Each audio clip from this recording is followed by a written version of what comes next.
ਪੰਜਾਬੀ ਦਾ ਅਖਾਣ ਤੁਸਾਂ ਵੀ ਸੁਣਿਓ ਸੀ, ਕਮਾਂਦ ਲਾ ਫੱਗਣ ਵੇਖ ਕਮਾਂਦ ਦਾ ਫੱਬਣ, ਕਮਾਂਦ ਲਾ ਚੇਤਰ ਵੇਖ ਖੇਤਰਾਂ ਦੇ ਖੇਤਰ।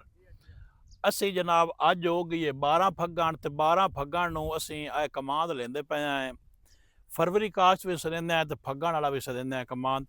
ਵਰਾਇਟੀ ਹੈ 77 400। ਪਿਛਲੇ ਸਾਲ ਤਾਂ ਜਿਹੜੀ ਕਮਾਂਦ ਦੀ ਸੂਰਤ ਹਾਲ ਹੈ, ਨਾ ਕੋਈ ਐਵਰੇਜ ਆਏ ਤੇ ਨਾ ਕੋਈ ਉਸਦਾ ਰੇਟ ਆਏ। ਹੁਣ ਇਸ ਸਾਲ ਵੇਖੋ ਕੀ ਬਣਦਾ ਹੈ, ਦੁਆ ਵੀ ਕਰੋ, ਤੁਹਾਨੂੰ ਵੀ ਖਾਈਨੇ ਆ ਬਸ ਲੈਂਦੇ ਕਿਵੇਂ ਪਏ ਆ। ਜਿਹੜੇ ਮਾਹਿਰੀਨ ਨੇ ਕਮਾਂਦ ਵਾਲੇ ਉਹ ਸਾਨੂੰ ਦੱਸੇ ਸਨ ਕੋਈ ਇਸ ਠੀਕ ਲੱਗਦਾ ਪਿਆ ਹੈ ਜਾਂ ਠੀਕ ਨਹੀਂ ਲੱਗਦਾ ਪਿਆ, ओड़ा किवें निकलिया पिया है, ये सारा कुछ तुहानूं विखाइने आ जी।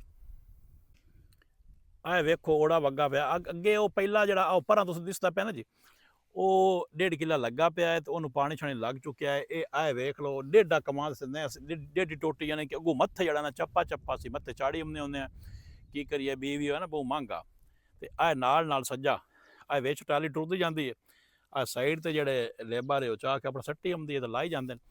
ये फग्गण च लग सी तो इंशाअल्लाह इसनूं असीं कढसां है जी अगले जाके जनवरी दे विच, यानी कि पो माह दे विच निकल सी, उदों इन तैयार हो सी साल दा उदों हो जासी। जेड़े माहिरीन ने कमांद केडा केडा टुक्या होया ये भी तुहानूं विखाइने आए वेख लो।